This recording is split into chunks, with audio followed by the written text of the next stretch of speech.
Hey, what's up, TFC Tribe? Welcome to episode 3 of the TFC audio project Down Under. This week, we're talking all about the concept of movement nutrition. So what it is, why it's such an important concept in rehab and in health in general, why so many of us don't get enough movement nutrients, and simple steps that you can take at home, in the office, and outdoors to have a more nutritious movement diet. This week's episode is sponsored by TFC Events. Connect through movement and play at one of our in-person workshops with a focus on simple, powerful methods for improving foot function, mobility and balance, all while having lots of fun. These are the perfect way to dip your toe into the barefoot life. The first for 2021 will be held in Brisbane on February 27. There's some details in our show notes on that. And if you can't make that one, we'll be coming to a city near you soon enough. And if you're keen to host, we'll also run private workshops. So get in touch.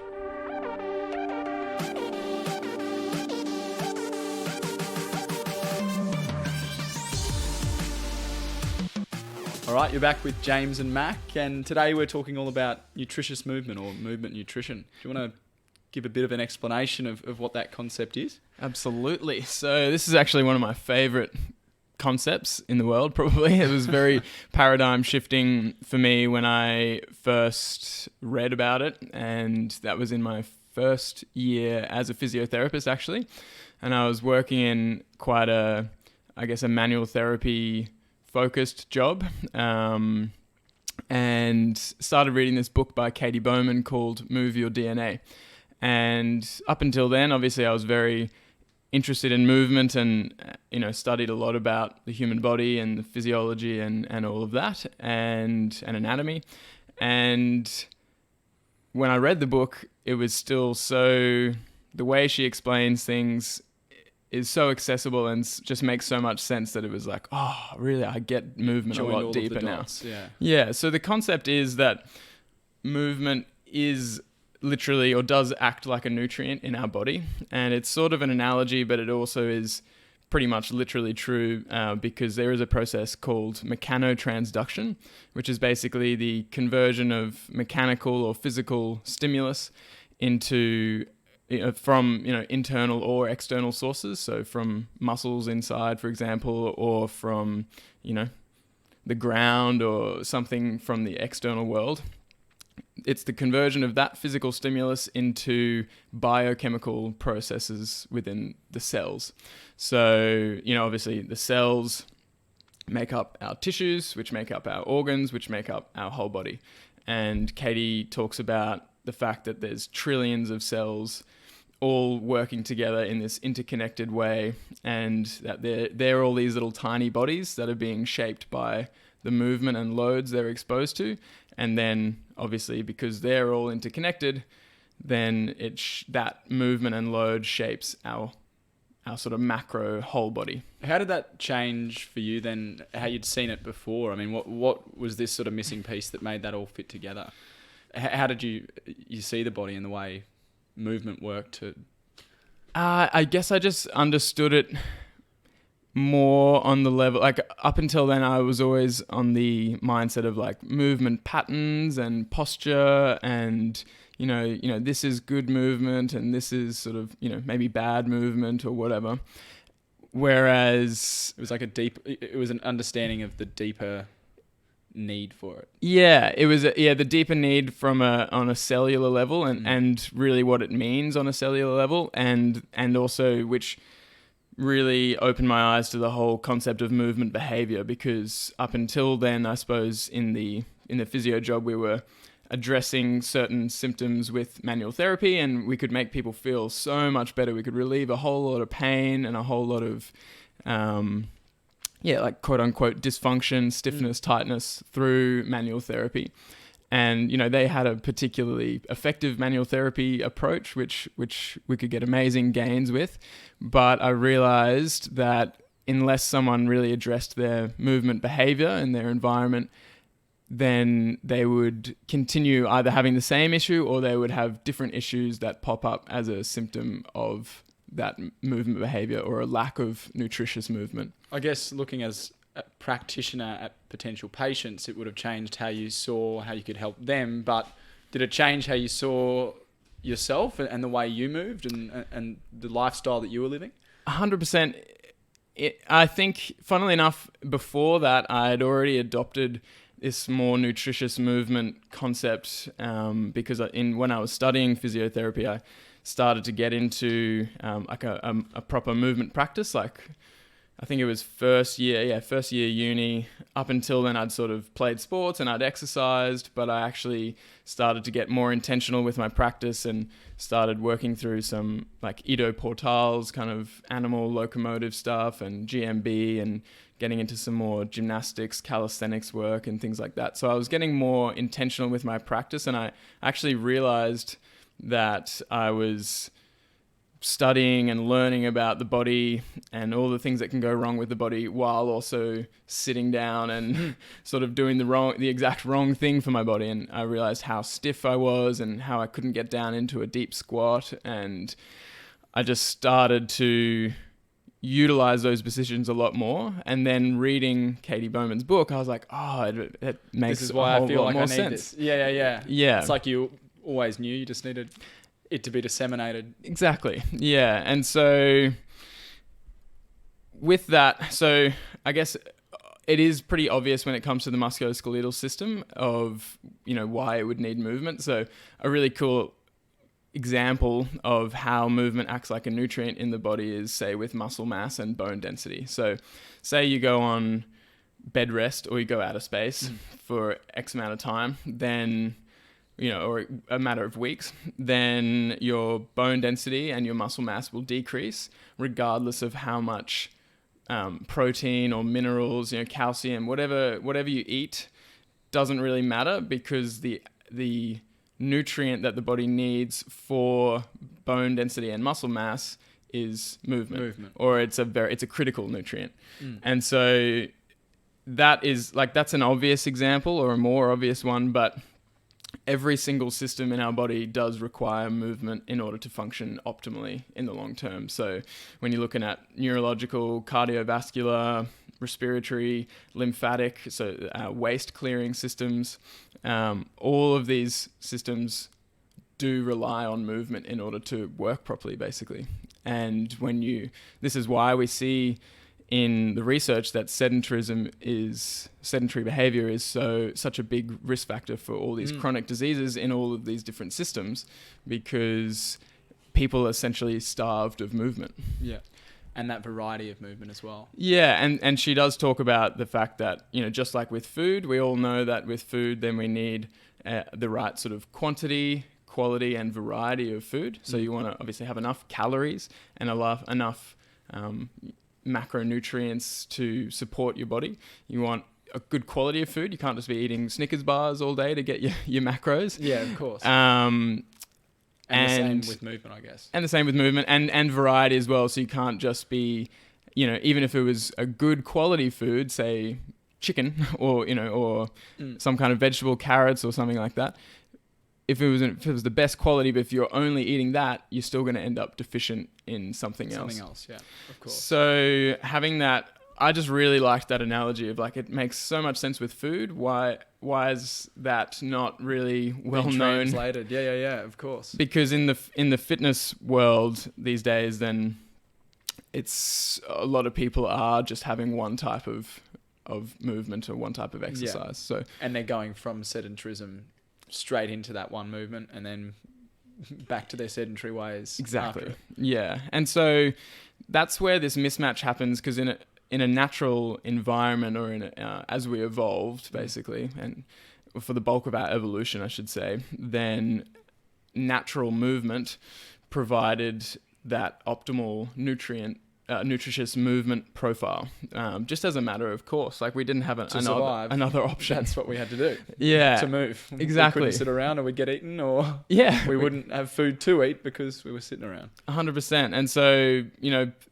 whether it's through play as kids when we're learning to move, then obviously kids are just moving all day because they want to figure out how to do this, how to do that. In a natural context, they're moving all day, either playing or helping out with their parents. And then as they grow into adults, then it's a matter of survival. You got to escape predators, you got to build shelters, you got to find food, forage, hunt, and so on, build tools. Like, you're just moving all day. It might not be intense, intense sprinting all day, but it's frequent variable movement. And the key with that type of movement was how varied it was. It was climbing, it was running, it was jumping, throwing, squatting, wrestling, dancing. There's all these different types of movement that was always happening, and out of necessity, not out of out of choice, or not out of like, I should move because it's healthy. It's just a matter of course. They weren't looking at their Fitbit thinking, I've got to get that 10,000 steps. Exactly. Yeah. And so we'll talk about natural movement in a whole podcast. I think that's next week actually, which is exciting because I do love that concept as well. But basically, as human culture modernized, then we started to outsource a lot of our movement to other animals or other humans, animals and technology. And that is driven by a need for energy conservation. Exactly. Yeah. So inherently, we want to conserve energy because food is scarce. So natural or like ancestral humans didn't have an issue with movement nutrition, but they had an bigger issue with actual nutrition. Yeah. Because food was harder to come by. Yeah, it's harder to come by. You just got to do more to find more food. We have it very easy these days, but and so I guess as society developed and that food became easier to get, we still had been working towards this energy consumption model. Yeah. Well, it's just inherent within us. We don't do stuff unless we have to, pretty much. Yeah. And so, yes, maybe we got more efficient by outsourcing those things, but our bodies and our genes aren't built for that outsourcing. Our genes expect constant, frequent, variable movement. And when they don't get that, like I said, it's sedentarism, which is major risk factor for all chronic diseases. Cancer, heart disease, Alzheimer's, diabetes, obesity, and obviously chronic musculoskeletal pain, and pretty much anything else. Often, like, the biggest risk factors are chronic stress, chronic inflammation, and sedentary behavior. So, and how do people answer that these days? I mean, people sit at the office all day and then they get to 6 o'clock, or they start their day with a session at the gym, and it's an hour of activity. Yep, if they're lucky. And it's a certain type of activity, and then into sitting or... Yeah, back into sitting, pretty much. Yeah, so that's sort of led a new term called active sedentarism, and that is where people are sedentary for the vast majority of their day because of their job, and just our culture and our environments tend to promote sedentary behavior. And so they're sedentary for most of the day, and then, they go and do their exercise. And so exercise has become essentially the supplement for the nutritious movement diet that we would be getting. So we've realized... They're the vitamins we're taking to try and supplement the bad stuff we're eating. Exactly. It's like starving yourself and then going, all right, I'm going to have, some vitamin C tablets, or, maybe even, I'm going to have a little bit of carrots or a little bit of chicken or something like that. But that isn't enough, essentially. And the research clearly shows that you can't outdo a sedentary day or you can't make up for a sedentary day with an hour of exercise.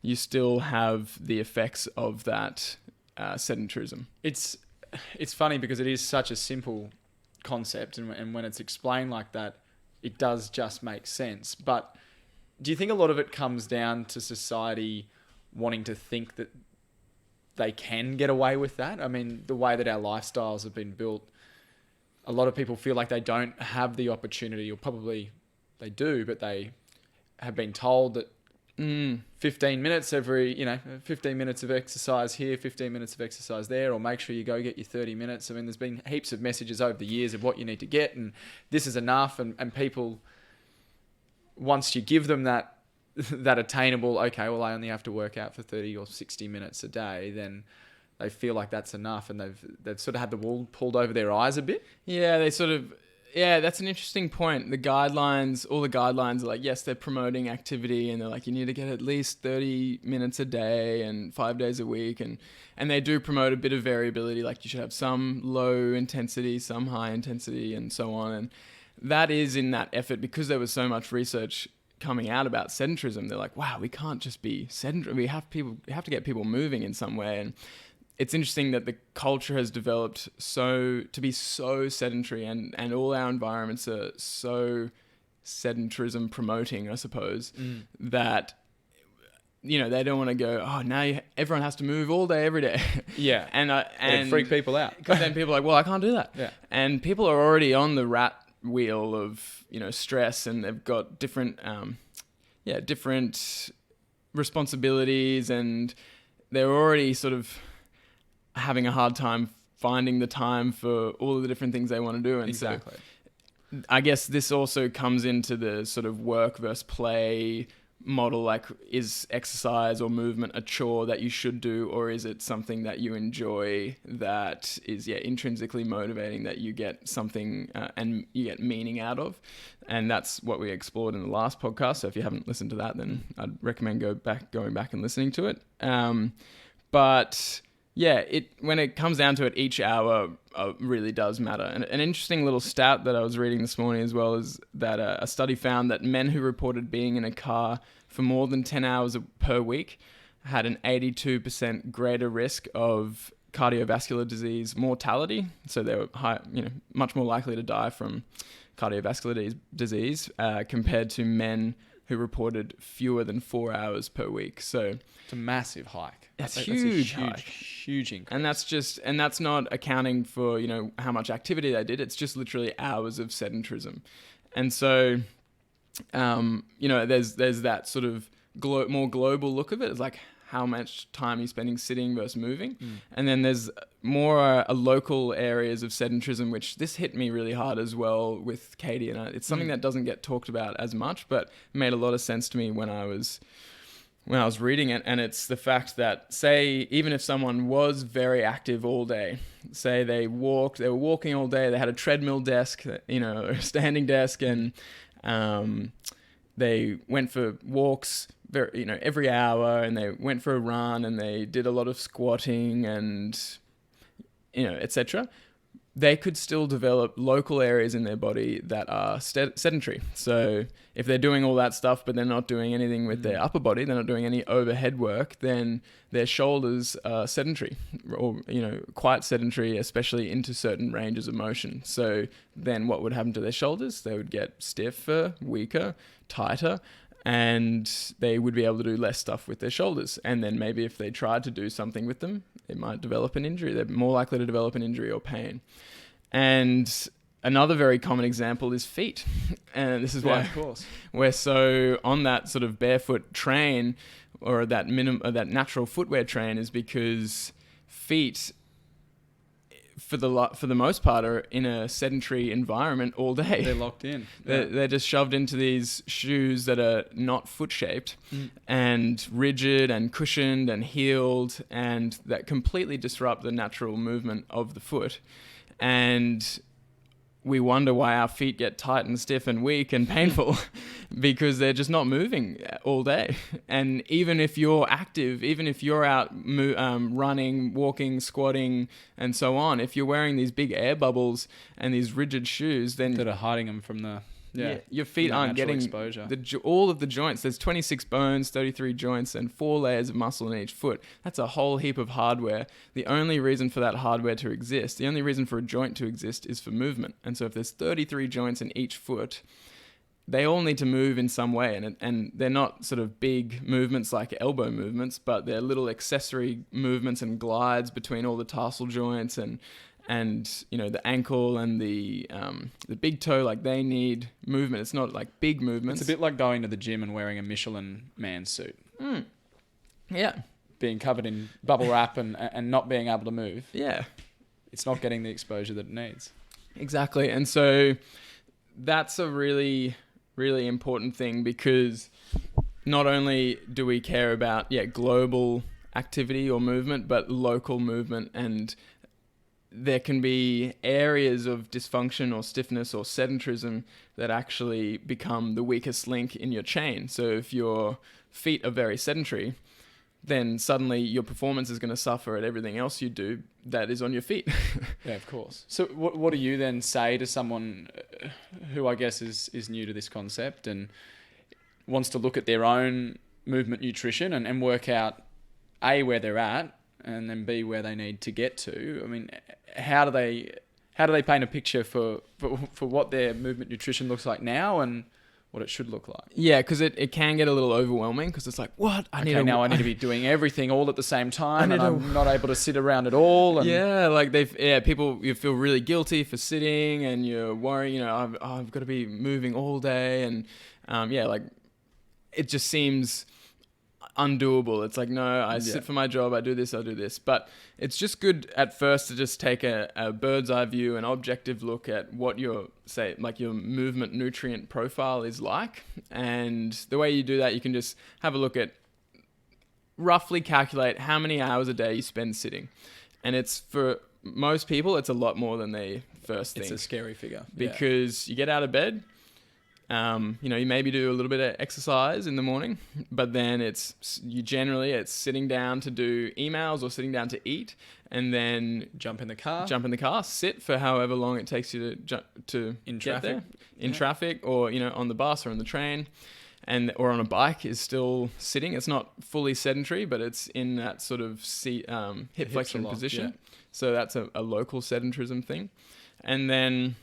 You get to the office. Get to the office. Generally, you sit in the office, and then you drive home, and then you sit to eat dinner, and then you sit to watch couch. TV, and then or read or whatever, and then you go to bed. And suddenly you've accumulated 12 hours of sitting, or 8, if not more, 10, 12 more hours of sitting in your day, and it's just that one window maybe where you went for your run or your walk or you went to the gym. And so it is good. It can be confronting, but it's very good to have that objective look at, okay, I'm spending 10 hours sitting a day. And contrast that to what you are actually spending moving. Yes. Yeah, exactly. How many hours a day are you spending moving? And now moving doesn't necessarily mean exercising per se. It doesn't have to be that intense, like going to the gym or going for a run. Moving can literally be like changing positions. So for instance, ground sitting is very different to sitting in a chair, because when you're sitting on the ground, you're getting very frequent signals to move and change positions. So we're on the ground recording this podcast right now, and we've both changed positions at least 10 times. And that means, and you can also see if you're watching on the video, then our feet and ankles are in different positions. Our hips are getting into rotation and flexion, and it's very different to just being in a locked 90-degree hip flexion position. We're getting a whole heap of body parts moving in ways that they wouldn't. And the body's doing that for us. I mean, there is an active part to it, yes, but a lot of the time you're moving because you get uncomfortable in one position, and so you move to the next. And it's being aware of that, I suppose, when you need to move. Yes, exactly. Tuning into your body's signals and going, all right, that's getting a little uncomfortable now. And then having a repertoire or a library of different sitting positions that you can adopt is also great, because you go, oh, this one's getting uncomfortable, I'll change to that one. And you can also go, oh, I really like the way that 90-90 position feels, which we're both in now, because it gets, one hip into internal rotation, one hip into external, and it just feels nice. And so you start to figure out different positions that you can move into and out of. And so that's also counts as movement. So we'll just say we could pretty much define movement as not sitting in a chair. Yeah. Because you'll be changing positions. And I feel like, a lot of people go to standing desks, but if you're standing completely still, especially in high heels or dress shoes, that's still not going to be that great. But at least you've got more of an option to move. If you're standing, you've got an option to, do a couple of squats quickly. You could, put your foot up onto a beam or a slant board, or I guess once people have that perspective shift, that this movement doesn't have to be sprinting 100 meters or climbing a mountain. Yeah. It makes it more manageable. I mean, Yeah. it means that, you can work it into your day. movement snacks like you're always talking about. Yeah, snacks. Yeah, you get little snacks, and you also are just getting that very low intensity, like almost zero intensity, just just general movement activity. So then another good thing is, how many different types of movement do you do? Just look at, whether it's different types of exercise. Do you gym, run, swim, climb? You look at the exercise, and then obviously look at, how many different types of just general movements do you do, like we were saying. And then, so take a note of all that, and just don't judge yourself for it. Like we said, it's a lot of it's cultural and environmental. You're not a bad person if you have been sedentary for a long time. You're just normal, really. It's not optimal, but it's normal these days. And so don't judge yourself for how you've been moving, your movement behaviors so far. It's just literally, you have to take stock of where you're at so that you can find ways to improve. And it really isn't about changing everything at once. It's tiny habits that stack up and eventually make a difference. And I think the more you do it, the more you do move, the more you are more easily able to identify what needs to be worked on. Yes. Once you get more in tune with your body and those signals, you'll be like, okay, well, my hips are stiff. Yeah. Or my ankles are stiff, and I need to be working on that, rather than not being aware of any of it and just thinking that that's how the body's meant to feel, getting in tune with when things aren't quite right. That's a great point. And that reminds me of, like, when we first moved in, Mac was obviously working for the Channel 7 news team, and he would wear his R.M. Williams boots. And I used to wear R.M. Williams boots at my first job too. And I was like, getting home, my feet would be sore, and so I figured it out. I was like, I can't be wearing these boots anymore. And then I saw Mac wearing his. I was like, dude, those aren't great for your feet. And he was right. I was right, but it took Mac a while to tune into those signals and be like, wow, my feet shouldn't be hurting. And then once the penny had dropped, I couldn't unsee it and unfeel it. Every time I'd put my feet in those boots, it was like my feet and my toes were screaming out to get out of them. This is not nice. Yeah. And as you start to spend more time on the ground, sitting in a chair starts to become less and less comfortable. It's like, oh, I don't really like this position. Like I get antsy. I get like, I just want to stand up or go to the ground, really. And sometimes it's nice to just literally lounge on a couch and just unwind, and there's nothing wrong with that. It's all about dosage, really, but you do start to tune into the feelings and the signals that your body's getting. And that's actually what I want to talk about now. So once you've mapped out your movement nutrient profile, then you just start taking note of every musculoskeletal symptom that you have. And this would include stiffness, joint stiffness, or muscle tightness, or like that feeling of like muscle knots, that kind of thing. Like if you're having to go to a massage therapist all the time, or a physio or chiro, osteo, or whatever, to loosen up your joints and release your muscles, then that's not optimal. That's a sign.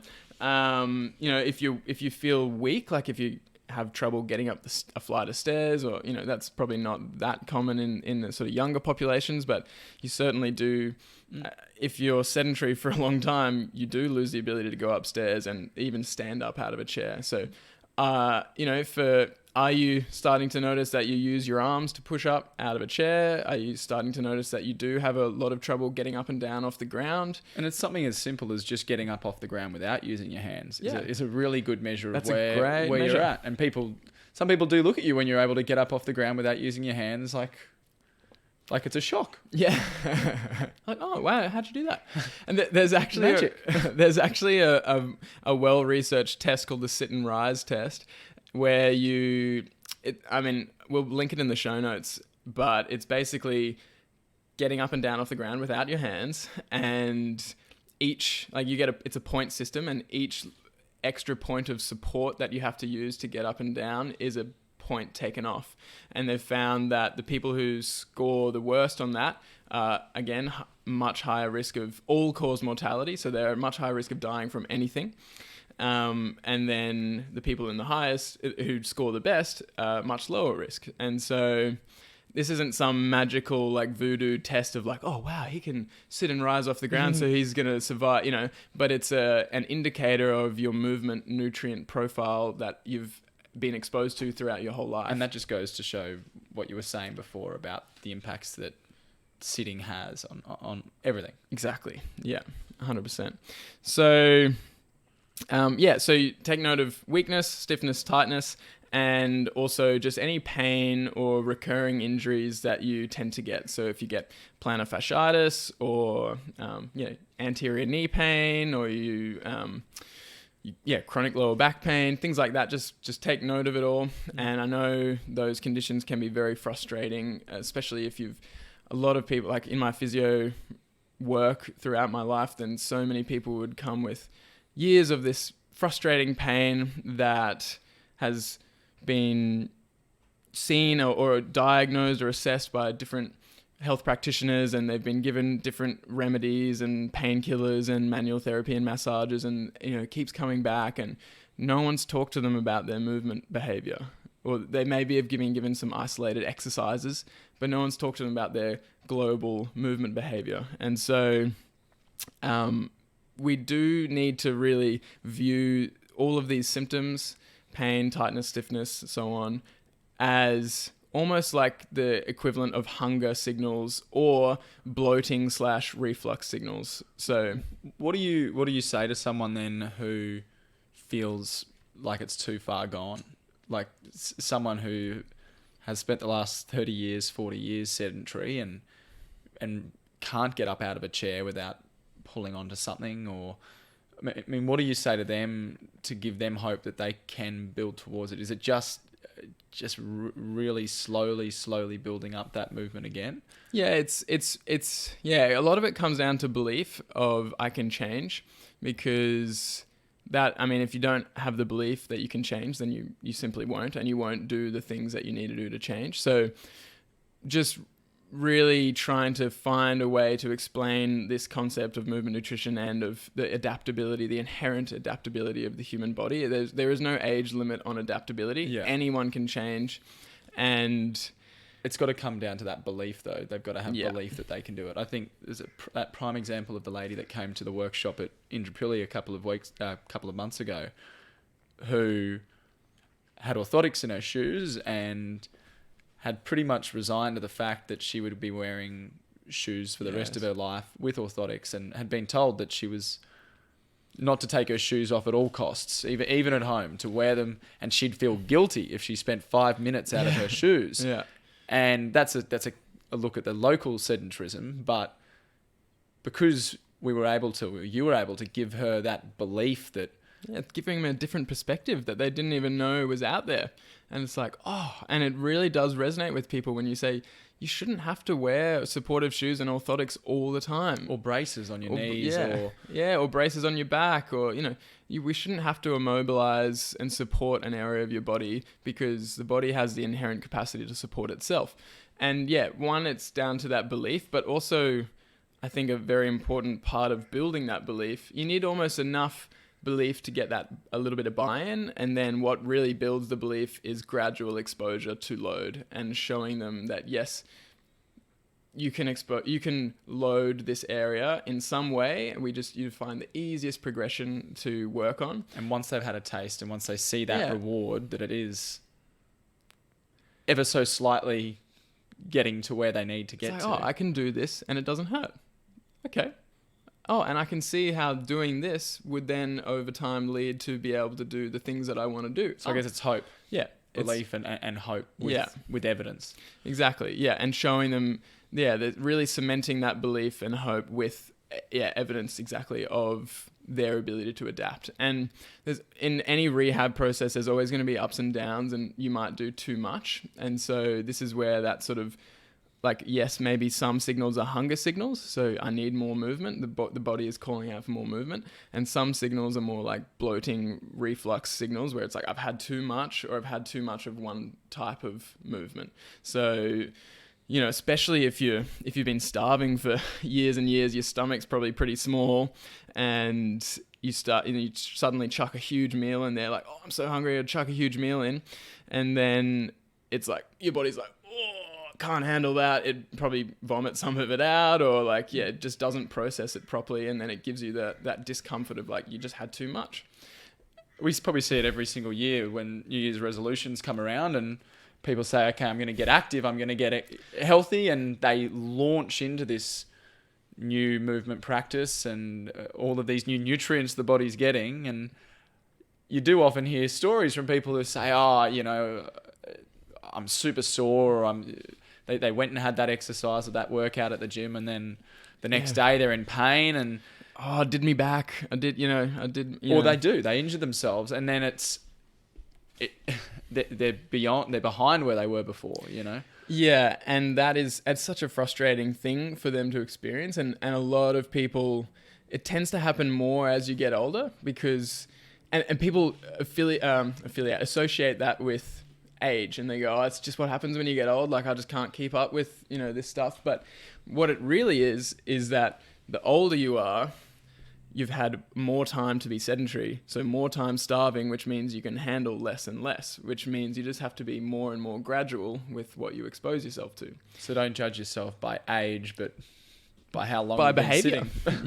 yeah, literally by history. And I think that's a really important topic, because it's either not enough or too much. And it's not about going, oh damn, like really, I had too much again. Oh, silly. It's like, okay, I had too much. I got that signal. What can I do next time? I'll just eat a bit less next time. Or I'll try eating a different food, or eating it slower. You know, often you could eat the same food, and if you actually chewed it properly and sort of savored it and tasted it and had the right level of attention on how you ate it, you'd have a different result in the body. And that's the same thing with movement. If you slow it down and you pay more attention to how you're doing it, then you can change the effect that it has on the body. So that's a really, really key piece, is just, viewing those. Your body isn't fighting against you. The body isn't the enemy. It's giving you signals that it wants a certain thing. It's not going to tell you exactly, but it's your job to listen to it and not to cover it up with symptom management things. Obviously, symptom management has its place in certain times and in context, but it's your job to really listen to those signals and go, okay, what can I change? What variables can I play with next time to get a different result? And to just not give up, and to believe that your body is looking out for you by giving you those signals and just tuning in. Work together. Yeah. In harmony. I remember when I had my chronic knee pain, which we'll probably delve into a bit more in a whole other episode. It's a bit of a story in itself, but it's very easy to get frustrated and depressed and angry at the body. It's like, oh, just let me move. Like, I just want to go and play and whatever. But when I started really just listening and going, okay, that's fair enough. I did too much. I understand. I've been sort of relatively inactive for the last year or so because of this pain, and it's my job to listen and slow it down and give it the nutrients that it needs. And sometimes the nutrients that it needs do come in the form of supplements, or like specific sort of quote unquote foods or movements that strengthen local areas and so on, which does and did really help me. And it's just, it's an important thing to work with the body rather than against it. Because if the frustration gets the better of you, then you're not going to achieve anything. I mean, you see it with people with sleep as well. You know, people get frustrated when they don't have a good night's sleep, and they eat themselves alive because they didn't get enough hours, and then they wake up and they're already angry about the night's sleep they had before. At some point, yeah. Whereas if you actually looked at, wait a second, what is actually making me not be able to get this good night's sleep? Yeah. Identifying those factors and then working towards that. Yeah. And paradoxically, it becomes a cycle of like, oh, you beat yourself up because you didn't sleep, and then the stress and the anxiety and all of that actually makes you sleep worse. And that's the same with movement, where the more sedentary you are, the more likely to have dysfunctions, the more likely you are to have pain or, issues with movement, which will lead to fear of movement, which will lead to more sedentary behavior. And it becomes into this this negative cycle that just can spiral down, and the more time you spend in that cycle, the harder it is to get out of. But it's always possible to get out of if you address some key areas. And like we were talking about sleep and stress, that obviously not all musculoskeletal symptoms or not all body issues are going to come down to movement nutrition. There's always going to be factors, different biopsychosocial factors, like stress, sleep, actual food, actual nutrition, and mental health, and all of these things will affect the way you recover and the way you adapt, and how much inflammation is in your body and so on. And all of that will affect pain and musculoskeletal symptoms. But the cool thing is all of those are very interrelated, and if you solve your movement behavior and your movement nutrient profile, and this is well researched as well, movement/exercise is good for stress, it's good for sleep, it's good for generally wanting to eat healthier. Like the more you're moving, we'll say in general, the more likely you are to want to eat healthier. And it's very good for mental health. And like you said, on the flip side, better sleep means that you're able to move better. Exactly. Less stress means that you're able to sleep better. It's all interrelated. And so, again, we don't want that to sound overwhelming, like, I've got to address everything. But if you start with something... If you address one, then another will follow. And and it's then about finding the one that, I guess, you feel like you can deal with first. Exactly. Finding one that you're like, I feel like that's going to be related to a bunch of things. And especially if you're having depending on what you're having, maybe you're having issues with anxiety or something, and it's like, okay, I should probably work on my sleep. And this this doesn't have to be a doctor telling you this. No. This is something that you can do on your own, and just play with different variables. Be your own experiment. And go, all right, well, I really want to resolve this issue. It could be this, and this contributing. I'm going to start with a tiny habit, a tiny change in this. I mean, you can start with a tiny change. It's generally more sustainable. And there's a book, I'm just looking at it now, called Tiny Habits on our bookshelf by BJ Fogg, which is a great book. And it's all about celebrating the tiny wins, because habits are not necessarily developed by repetition. They're developed by emotion. And so if you really celebrate the tiny habits that you're developing and inputting, then they'll become sustainable. And it's the consistency of those tiny habits that actually make a bigger change in your life. And I suppose that's where we can lead into just some strategies here. How do you deal with it? What do you do? And like we said, it can seem overwhelming, of like, wow, I've got so much to change. Like, I know I'm not sleeping properly. I know I'm not moving enough, and this and this and this. And I think we'll just keep the topic to movement, obviously, for this one. But one of the biggest things is environmental changes, because your environment, your habitat will influence your habits. 100%. We were having this chat the other day when you were reading New Old Way. Hey. Yeah, and it's an interesting way of looking at it, because, again, they are really interconnected. If you're in an environment or a habitat that is conducive of moving, and I mean, the room that we're sitting at the moment in our apartment has become a habitat like that. We have these mats on the floor that encourage us to sit down and to move on the ground. We have beams in every corner of the room, indo boards. There's so many tools, Parallettes, and juggling balls, hacky hanging sacks. bar outside. Yeah. We've built our environment or our habitat to encourage positive habits. And on the flip side, if you have those positive habits, then, or you build those positive habits and those good habits for your movement into your daily life, then you'll be, by a result of that, in a habitat that is encouraging you to live that way. Exactly. Yeah. And you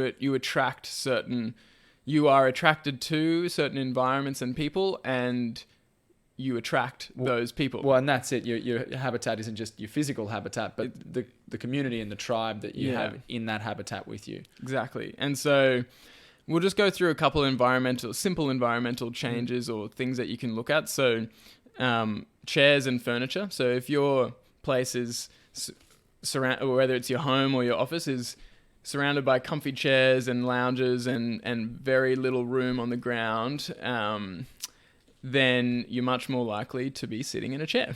It's your brain. You always take the path of least resistance, basically. And so it's like, well, that lounge looks really inviting. You're much more likely to sit on it. We still have a lounge, but it's pushed right back, and we've got a whole mat space, basically. So and we've deliberately made it that we don't have a dining table that people can enjoy their food at. So when people come around, they sit on the floor and they eat with us. Yeah, exactly. Which is foreign to a lot of people, but again, it's a tiny thing that we've done, but passes on to other people when they come here and experience it, and especially when you've got these mats. I mean, it's a little bit luxury, but they're like, oh, this is kind of cool, actually. Yeah, and we got these little mini tables from Nick from Canada, and like just little. Again, it's something simple, and when I remember when you brought these tables into the house, I'm like, what are we going to use those for? And now they're the handiest little tool ever, because again, it's a tool that encourages you within your habitat to build that habit. Oh, cool! Now I can do my work on the ground, and I've got a little table. It's like, cool, sweet. It just makes things easier. You reduce the friction, and BJ talks about that in his book. It's just that friction. You want to reduce friction for the behaviors that you want to do, and increase friction for the behaviors that you don't want to do. So the environment really facilitates that. So yeah, it's not about completely getting rid of chairs or furniture. We've still got chairs around the place, and a lounge, like I said, but it's making it even easier to be doing ground movement, basically ground sitting. And we already talked about how ground sitting is very different to sitting in a chair. Another environment, like we talked about, is shoes. So if you're constantly spending your time in non-foot shaped shoes that are rigid and cushioned and stiff and heeled and pointed, then it's a sedentary environment for your foot, and it's going to have effects. Like, it's just going to have effects on you at some point. And that doesn't just go for dress shoes or high heels. It goes for most modern athletic shoes these days. If you look at it, they aren't foot shaped. It's just that simple. So getting into what we call natural footwear is a linchpin there, is just putting your foot in an environment that is healthier or promotes more movement. Simple thing. Now, every step you take is promoting more movement, and obviously getting barefoot as much as you can as well. And we've talked about this. I mean, you can do all manner of things to look after your feet or to look after your balance, but if you don't wear the right shoes most of the time, then it's really, you're pushing uphill. You know? Taking one step forward, one step back, pretty much, or two steps back. Because you might be doing your supplement of balance work and footwork, but then you're just going straight back into, like, you're releasing the tightness and strengthening a bit, but then you're just weakening and stiffening again through this. It's 16 hours a day. And again, it's like going and having a really good healthy meal followed by a bowl of ice cream with chocolate sauce on top for breakfast, lunch, and dinner, and you have a salad chucked in there somewhere.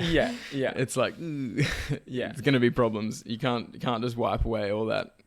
Or it's like, having 2 hours of sleep and then having a half an hour nap and thinking that it's all good. It's it's just straight up not enough sleep. You can't beat your biology. And we talked about having a hanging bar is really good. I mean, shoulders and upper bodies are just made for hanging, and it feels great once you get used to it. It's actually surprisingly hard when you first start hanging, but if you just get in some daily hanging, your grip strength will be better, your shoulder mobility will be better, and everything is just better when you hang frequently. So get something you can hang from. Doesn't have to be an expensive pull-up bar. It can be a pair of gymnastic rings that you hang off something, or just figure out something, basically. Find something to hang on. Yeah, or go to a park and hang off a tree. Even better.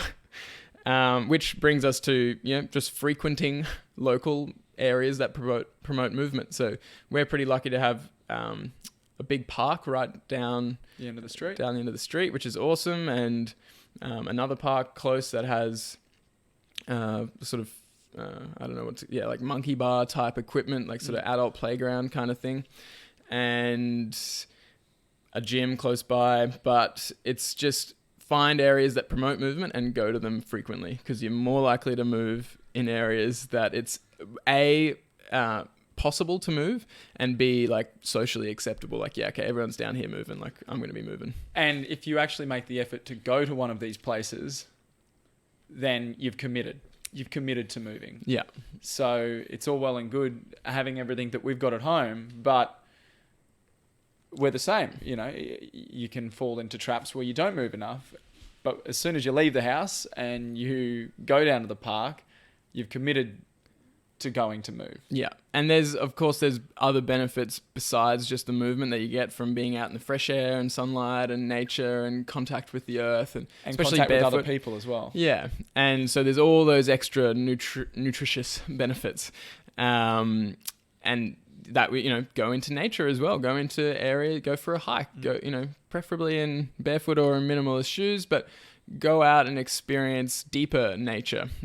Find a good trail to do, or a waterfall, or, something like that. And that really promotes a whole heap of variable movement as well. Go and rock hop, or climb a tree or boulder or something like that. And again, not all of these things you have to do every day, but it's about stacking all of these things into your life in some way, shape or form. And then, like we talked about, just hanging around people who like to move. Yeah. Makes a huge difference. Massive. Because if your friends and family are like, nah, I'd rather just chill and watch TV, you're so much more likely to do that.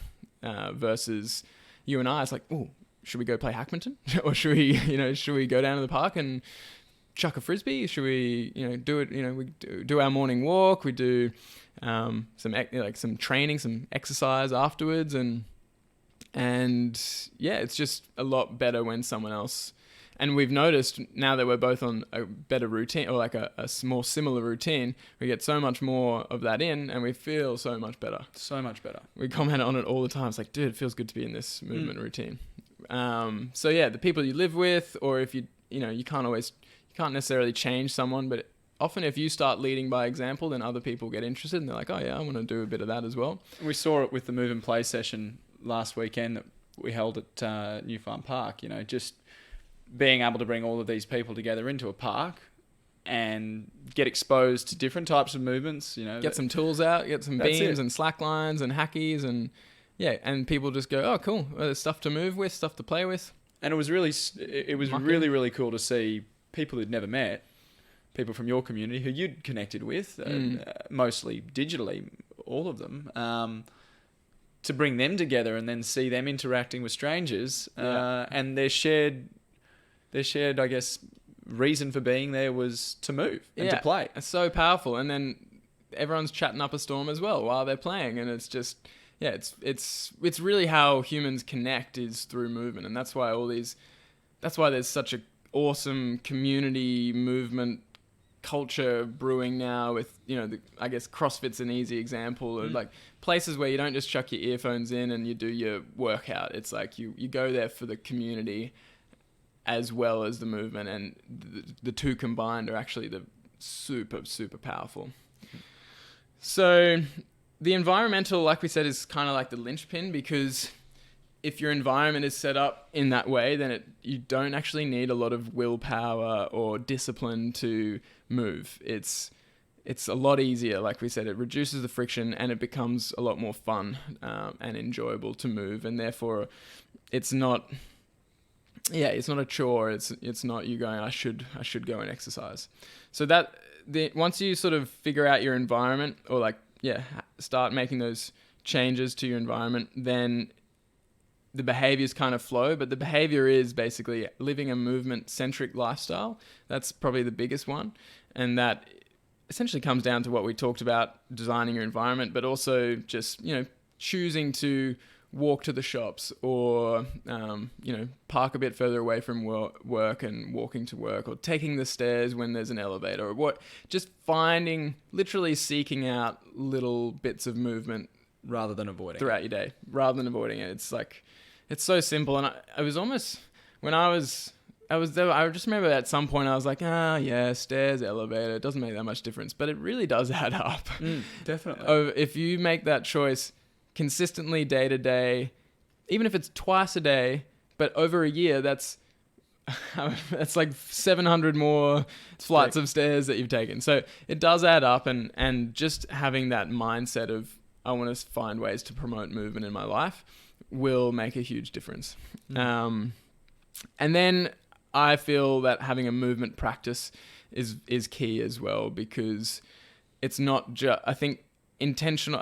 It's like the movement centric life is awesome, but then especially because a lot of time has been spent sedentary for most of us, because that's just the culture. Then we do need to unwind a level of dysfunction that is accumulated in our body, level of stiffness, tightness, weakness, and so on. And so having a movement practice that allows us to do that in an intentional way. So first of all, building a foundational capacity of strength and mobility and balance, and these characteristics that allow you to then build your skills. Yeah. So they allow you to be able to tolerate the movement that you would want to be able to tolerate. And so, say for example, on a beam, it's all well and good for me to leap on a beam and be like, wow, this is fun, like amazing. My feet feel great on this beam. To someone who's been in shoes and orthotics, all their life, or for most of their life, and hasn't ever worked on balance, they might hop on a beam and be like, whoa, this hurts, this sucks, I feel terrible on this beam because I can't do it for anything. So it's, if you build a foundation first of strengthen the feet, and you mobilize the feet, and you do work on some balance just on flat ground, and you do some squats and things that increase that capacity, then the skill acquisition of getting onto a beam is you're going to have a lot better time, you're going to have a lot less pain and discomfort, and then eventually a lot more fun. Yeah, that's it. It leads into the ability to then play with that movement. Yeah. Which is the end goal, which should be the end goal. Really, yeah. It's just, you work, like we talked about in the last podcast, work hard so you can play harder. The play is just, because now I can jump on a beam for 10 minutes, I get an epic sort of quote unquote workout for my feet and my hips and my essentially full body, because I'm moving in all these different variable ways. But it's fun it's like a dance. It doesn't feel like work. And that comes back then to the positive mental impacts of that movement nutrition that you're getting into your life is then boosting how you feel, because you're now able to play with that movement and enjoy it. And that becomes the opposite of that cycle. It's a positive cycle now. So you are more active, which gives you better confidence in yourself, which gives you more ability to move and try different things, and then which makes you more active. Yeah. It's all just fuels itself. And so it can, I know when you're in that negative cycle, it can seem like, I'm just going to keep banging my head against the wall. But if you find the right guidance, some kind of program or guidance that resonates with you and that you can believe in, or find that sort of level of faith in, and understand that there's going to be hiccups along the way, and understand what to do when you get those hiccups, then it is possible for anyone to improve, or at least get a better cycle going. Yeah, it's not going to change overnight, and if you fall off that bike one or two times and you get back on, it doesn't matter. Exactly. And that's where the power of community really comes in, is that you know that there's other people going through the same thing. They've been through the same thing. So when they see you fall off, then it's like, oh, that's all right. That's normal. That happened to me too. This is what I do. And we've seen it with our own journey and documenting our movement. We often say, okay, let's get into it. We're going to do this every single day, and then life does get in the way, and things come up, and the routine gets broken. But it's about getting back to that routine and not getting frustrated with the fact that you jumped off the bike again. Get back on and just don't judge yourself, don't beat yourself up. Just go, okay, treat it as, that failed because of this. Cool, all right, I know that now, and I'll try again. And sometimes you just learn the same lesson over and over and over again. And that's okay too. Yeah. It's all about, if you're on that train and you've got people around you who are also on that train and supporting you, to keep getting back on, then that's just huge. And that's really what we want to do with the TFC community is really facilitate that supportive environment for people who want to get into this sort of more barefoot lifestyle and these play-based fun things, is, you know, give them that pathway and that journey to, you know, find the right practitioners or find the right resources that help them get from where they are to where they want to be. And the right tools. Yeah, you know? the right tools. And certain tools will attract different people, but it's about finding what works for you and making that work in with your life, and not getting beaten and down in the dumps when it doesn't quite work or it doesn't come off and you feel like you're not getting anywhere. Exactly. And so if you are finding that you're struggling with some kind of pain or condition, or you know, you really want to get moving but you keep sort of running into the same obstacles, then I think it is important to get guidance and to get support. And so that's what, like I said, we're actually growing an awesome community of practitioners now in Australia. We've got people all over the country in the major cities who are like-minded and, you know, very, very keen to help their communities. And so we want to be that sort of conduit to help people find the right communities for them. And so we really believe that we can help, you know, especially when it comes to feet, but really it's whole body. We've got practitioners with lots of different experience in different areas of the body, and they all take a holistic approach. And so, yeah, just get in touch. We're really keen to hear from anyone who is struggling or wants to get more involved in this kind of practice and this kind of lifestyle. And we would love to hear from you if you are keen. Yeah, because we want you to come on the journey with us. Yeah. And we have workshops, like we said, we have workshops and movement play sessions and things like that can be a good little toe dipper, so to speak. And yeah, they'll all be announced. So yeah, Instagram's probably the best place to get in touch with us, and we'll link some helpful resources in the show notes as well if you want to check them out. That pretty much sums it up, I think. That wraps it up. Yeah. So I hope you found that helpful. And next week will be all about natural movement. We'll delve deeper into that. And yeah, hope you have a great rest of your day. Thanks, guys. Cheers.